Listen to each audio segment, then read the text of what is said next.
بسم الله الرحمن الرحيم نحمده ونصلي على رسوله الكريم أما بعد.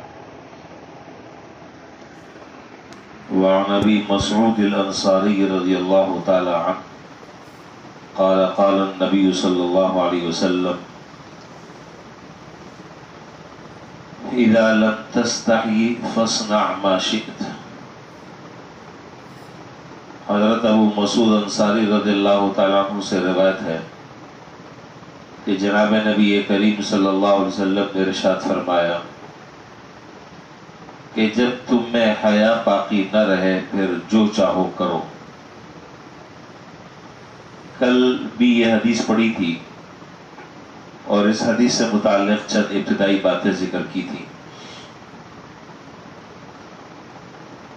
اتنی بات تو ہر مسلمان جانتا اور سمجھتا ہے کہ حیا یہ ایک فطری امر ہے، یہ فطری چیز ہے جو ہر انسان کے اندر اللہ تعالیٰ نے ودیعت فرمائی ہے.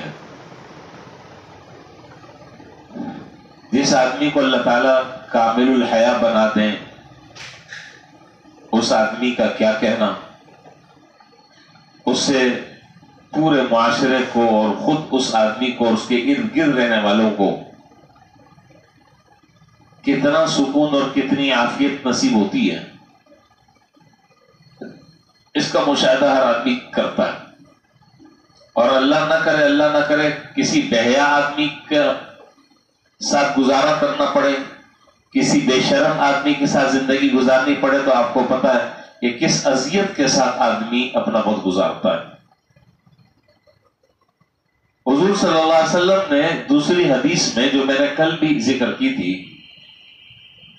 آپ نے یہ ارشاد فرمایا الایمان بضع وسبعون شعبۃ افضلها قول لا الہ الا اللہ وادناها اماطۃ الاذى عن الطریق والحیاء شعبۃ من الایمان. آپ نے فرمایا کہ ایمان کے کچھ 70 سے زیادہ شاخیں شعبیں، ان میں سے سب سے افضل جو درجہ ہے اور افضل جو شعبہ ہے وہ ہے لا الہ الا اللہ کا اقرار کرنا، اس کے تقاضوں کو سمجھنا، اس کے تقاضوں کے مطابق عمل کرنا. اور سب سے ادنا جو شعبہ ہے وہ ہے راستے سے تکلیف دہ چیز کو ہٹا دینا. یہاں اس حدیث میں ذرا سی بات سمجھنے کی یہ ہے کہ آپ نے بھی غور کیا ہوگا، اس حدیث میں ایک سب سے اعلیٰ شعبہ ذکر کیا اور ایک ادنا شعبہ ذکر کیا. باقی شعبے کہاں ہیں؟ باقی شعبے کہاں ہیں؟ اس کے یہاں پر اس حدیث میں کوئی ذکر نہیں ہے.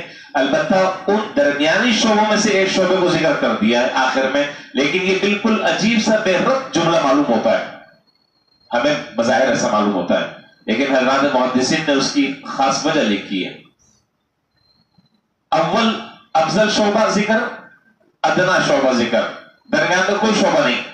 البتہ ان شعبوں میں سے ایک شعبے کو الگ سے ذکر کر دیا، اور الگ سے ذکر کر در حقیقت یہ بات بتلانی مقصود ہے کہ دیکھو ان سارے کے سارے درمیان میں جتنے بھی شعبے ہیں ان شعبوں میں حیا بھی ایک اہم شعبہ ہے، جس کے اندر اگر حیا آ گئی اور جس نے اللہ سے اور اس کے مخلوق سے حیا کر لی وہ تمام کے تمام شعبوں پر بھی خود عمل کرنے والا ہوگا.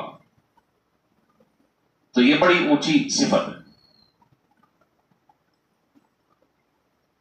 اور یہ بات بھی ساتھ ساتھ بتا دی کہ اس حیا کا دامن ہاتھ سے نہ چھوڑنا.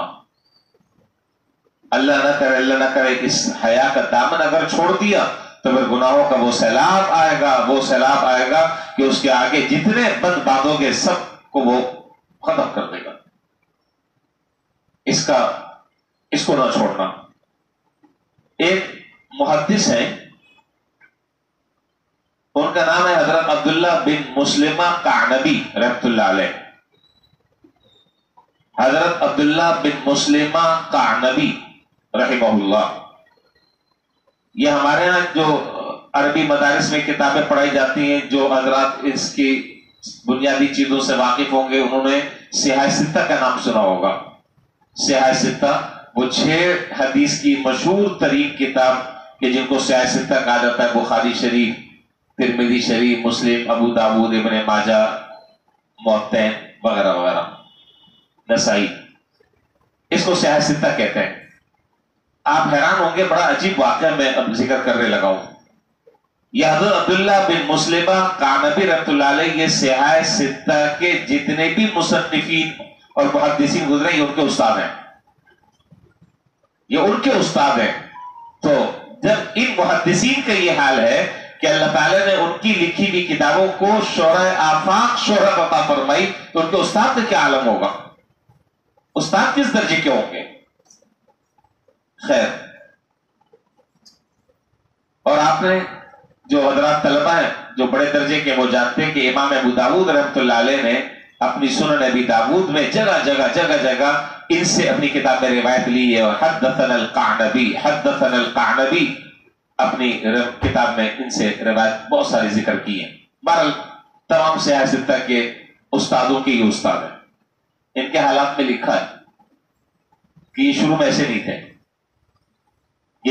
نہیں تھے، بڑے اوباش قسم کے تھے، جیسے عام طور پر آپ نے دیکھا ہوگا محلے میں گنڈے قسم کے جو لڑکے ہوتے ہیں، پینا پلانا، اس کو لوٹ لیا، اس کو تکلیف پہنچا دی، اس کو مار دیا، اس کو یہ کر لیا، اس کو وہ کر لیا، ایک لا ابالی کی زندگی، گناہوں سے بھرپور زندگی گزار رہے ہیں. تو کہتے ہیں کہ ایک مرتبہ ایسا ہوا کہ ان کے سامنے سے ایک بہت بڑے مشہور محدث حضرت امام شعبہ بن حجاج رحمۃ اللہ علیہ گھوڑے پہ سوار ہو کر ان کے سامنے سے جا رہے تھے. ان کا کام یہی تھا، آج اس کو لوٹا، کل اس کو لوٹا، آج اس سے چیزیں چھین لی، کل اس سے چھین لی، بس زندگی اسی طرح گناہوں میں گزر رہی تھی. تو ایک دفعہ یہ بیٹھے تھے اپنے دوستوں کے ساتھ، اتنے میں ایک مشہور محدث حضرت امام شعبہ بن حجاج رحمۃ اللہ علیہ گھوڑے پر سوار جا رہے تھے. یہ جو تھے یعنی عبداللہ بن مسلمہ قعنبی رحمۃ اللہ علیہ، انہوں نے ان کے گھوڑے کی لگام پکڑ لی اور ان سے کی لگام پکڑ کر کہا کہ یا شعبہ حدثنی حدیثا، آج مجھے کوئی حدیث سناؤ. اور یہ بات جو ہے وہ سنجیدگی سے نہیں تھی. یہ بات جیسے ہوتا ہے نا، کوئی آدمی اس طرح کے لوگوں کے سامنے کوئی مولوی صاحب گزرے تو لوگ کہتے ہیں، مذاق اڑاتے ہیں کہ دیکھو یہ مولوی جا رہا ہے، اب اس پہ ذرا سا اس سے تفریح کرتے ہیں. یہ بھی بالکل اسی طریقے سے ان سے تفریح کرنے کے لیے گھوڑے کی لگام پکڑی اور کہا کہ یا شعبہ حدثنی حدیثا، ارے مولوی صاحب کوئی حدیث سنا کے جاؤ. اور نے کہا بھائی میرے گھوڑے کی لگام چھوڑو، یہ حدیث سننے کا کون سا طریقہ ہوتا ہے جو تم نے بدماشی مچائی ہوئی ہے؟ حدیث سننا ہے تو اس کے لیے سنجیدگی، وقار، اور آدمی جو ہے وہ ماحول دیکھے کہ کہاں کیا بات کرنی ہے، کیسے بات سنانی ہے. اس طرح کوئی حدیث ہے. اور نے کہا کہ اگر نہیں سنائی آج کوئی حدیث تو پھر میں دیکھتا ہوں کیسے جاتے ہو یہاں سے. وہ جیسے ایک انداز ہوتا ہے، آپ کو پتا ہے، اگر نہیں سنائی حدیث میں دیکھتا ہوں آج کیسے آپ یہاں سے گزرتے ہو. بس اسی لیے میں کہتا ہوں کہ کبھی کبھار ایسا ہوتا ہے کہ اللہ تعالیٰ جب کسی کو ہدایت دینا چاہتے ہیں تو اس کے عجیب و غریب اسباب پیدا کر دیتے ہیں. اور وہ اسباب ایسے ہوتے ہیں کہ آدمی کی عقل دنگ رہ جاتی ہے، کیا بس اس کی کوئی نیکی ہوتی ہے جو اللہ تعالیٰ کو پسند آ جاتی ہے. چنانچہ جب انہوں نے دیکھا کہ بھائی یہ آدمی جو ہے یہ چھوڑنے والا نہیں ہے، جب تک حدیث نہیں سناؤں گا میں یہ یہاں سے جانے نہیں دے گا، تو انہوں نے اپنی سند سے حدیث سنانی شروع کی. اور حدیث یوں سنائی کہ حدثنا، پوری حدیث کی جو سند ہے وہ ذکر کی جناب رسول اللہ صلی اللہ علیہ وسلم تک. اور وہ سند یوں ذکر کی، حدثنا احمد بن یونس عن زہیر قال حدثنا منصور عن ربعی بن حراش قال حدثنا ابو مسعود عقبۃ رضی اللہ تعالی عنہ قال قال رسول اللہ صلی اللہ علیہ وسلم اذا لم تستحی فافعل ما شئت. پوری راویوں کے واسطے جتنے ہیں ان سارے واسطوں کو ذکر کر کر فرمایا. آگے حدیث ذکر کی کہ جناب رسول اللہ صلی اللہ علیہ وسلم نے ارشاد فرمایا کہ جب آدمی کے اندر حیا نہ ہو پھر جو چاہے کرے. وہ وقت ایسا تھا کہ ایک دم دل پر چوٹ لگی، ایک دم دل پر ان کے چوٹ لگی. کس کے؟ عبداللہ بن مسلمہ قعنبی کے دل پر چوٹ لگی. اور امام شعبہ بن حجاج رحمۃ اللہ علیہ سے کہنے لگے کہ حضرت آپ ہاتھ دیں، میں آپ کے ہاتھ پہ توبہ کرتا ہوں. انہوں نے ہاتھ دیا، ان کے ہاتھ پر توبہ کی اور اندر کی دل کی کایا ایسی پلٹی کہ وہ سارے لہو و لعب اور وہ سارے گناہ کے کاموں سے ایسی پکی اور سچی توبہ کی کہ پھر جا کر وہ حدیثیں حاصل کی اور علم حاصل کیا، پھر اللہ نے وہ مقام عطا فرمایا کہ سیاہ سکتا کے استادوں کے استاد بن گئے۔ پتہ نہیں آپ یہ بات میری سمجھ بھی رہے کہ نہیں سمجھ رہے؟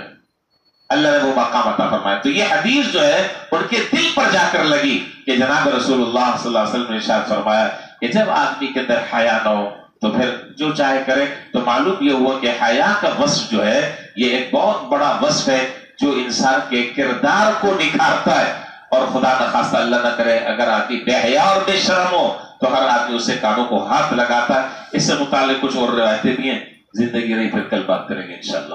وآخر دعوانا الحمدللہ رب العالمین۔